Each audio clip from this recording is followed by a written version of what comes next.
Business Club de France des entrepreneurs avec Michel Picot.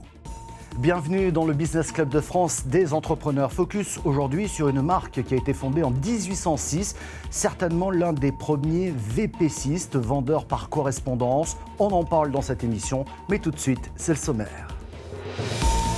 Notre invité aujourd'hui, Salvatore Spatafora, l'un des 4 associés de Blancheport.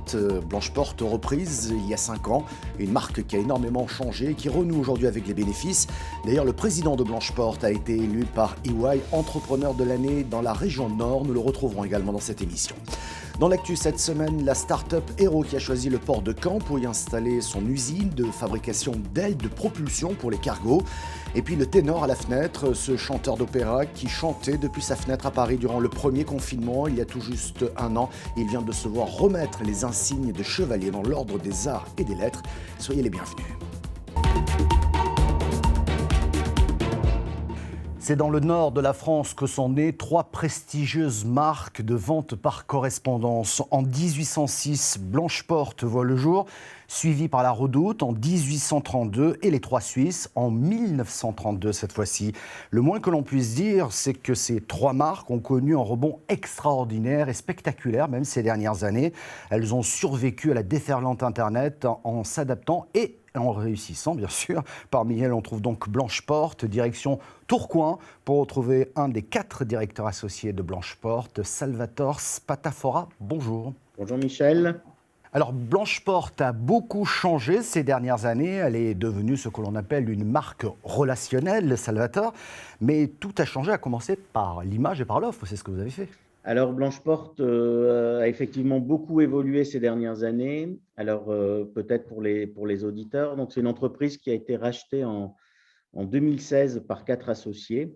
On était déjà dans l'entreprise, on l'a racheté à un grand groupe du Nord, un grand groupe de VPC, pour poursuivre l'aventure et ça nous a permis d'accélérer la transformation digitale et surtout vers une marque relationnelle comme vous l'indiquiez.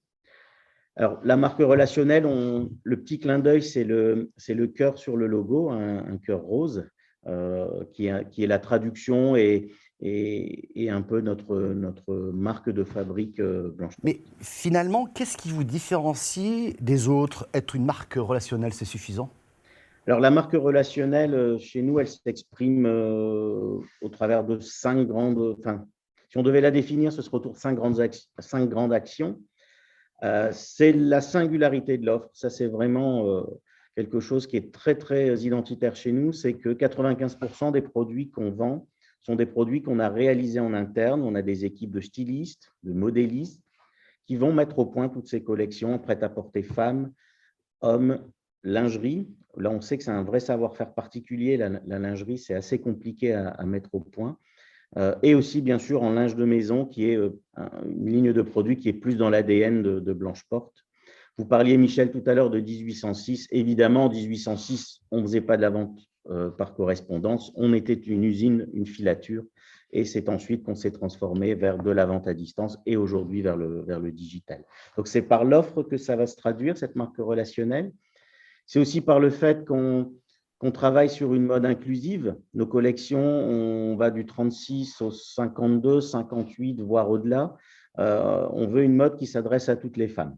D'ailleurs, notre claim, c'est « Femmes, on vous aime », femmes au pluriel, donc femmes dans toutes les diversités, toutes les morphologies. Ce qu'on travaille beaucoup aussi, c'est l'accessibilité prix. Vous le savez, la mode, c'est un marché qui est extrêmement bataillé sur le prix. Donc, on se bat tous les jours pour proposer à nos clientes le meilleur rapport qualité-prix. On va continuer à parler de stratégie et de reconquête gagnante. D'ailleurs, il ne faut pas oublier qu'il y a encore quelques années, on ne va pas se le cacher, Blancheport était moribonde. C'est quoi le secret finalement du rebond, lui redonner de l'agilité et une nouvelle jeunesse? Effectivement, vous avez utilisé le mot juste, Michel, c'est l'agilité. Un gros travail qu'on a fait, c'est de concentrer l'entreprise sur son core business. Son core business, c'est quoi? C'est la création des collections et les interactions avec les clients.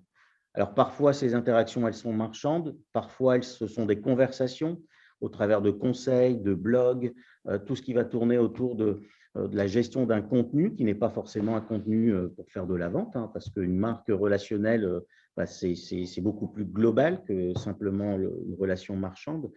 Le fait d'être concentré sur le core business et de travailler avec des partenaires fabricants, des partenaires logisticiens, des partenaires aussi en charge de la confection des colis, de l'acheminement des colis, nous a permis de nous concentrer sur ce qui est la valeur principale de l'entreprise, c'est-à-dire ses produits et ses clients. Salvatore Spatafora, restez avec nous. On se retrouve juste après l'actu des entreprises dans nos territoires. Dans l'actualité cette semaine, la start-up Hero qui a mis au point des ailes de propulsion pour les cargos. L'entreprise s'installe à Caen pour passer dans la phase industrielle de son innovation. Ces ailes rigides et automatisées seront construites dans leur toute nouvelle usine de 3200 m². L'objectif de ces ailes est d'utiliser le vent bien entendu et surtout de diminuer les émissions de gaz à effet de serre des cargos et de réduire leur consommation de fuel jusqu'à 45%. Début d'activité au premier trimestre 2022 et les premières ailes qui partiront de Caen sont destinées au navire dénommé Canopée, affrété par Ariane Group. Il transportera les composants de la fusée Ariane 6 entre l'Europe et la Guyane française. À Paris, on l'a surnommé le ténor à la fenêtre parce qu'il chantait depuis sa fenêtre tous les soirs durant le premier confinement en 2020. Nous l'avions reçu dans cette émission. Il vient de se voir remettre les insignes de chevalier dans l'ordre des arts et lettres. Une cérémonie qui s'est terminée en chanson, bien entendu.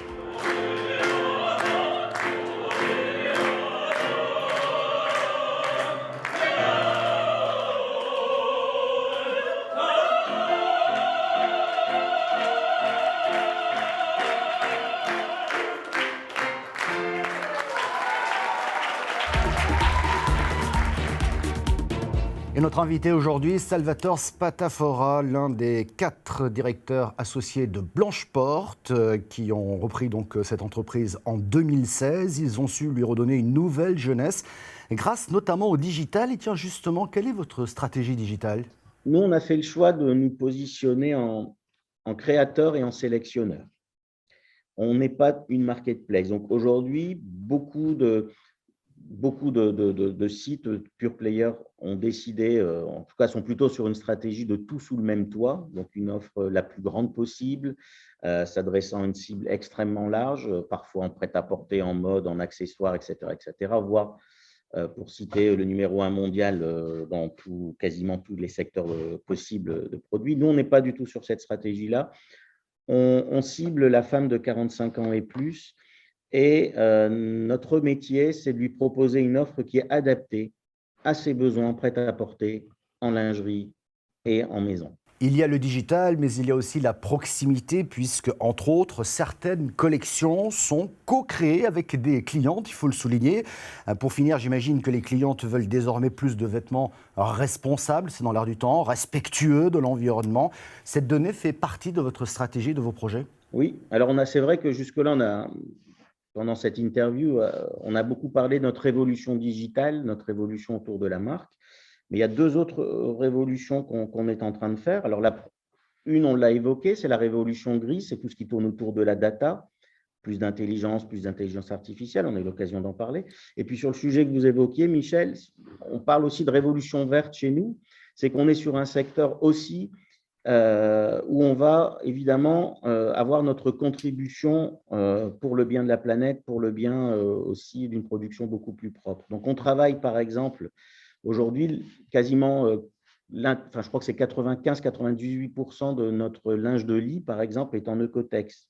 On travaille aussi sur des collections, sur de l'upcycling.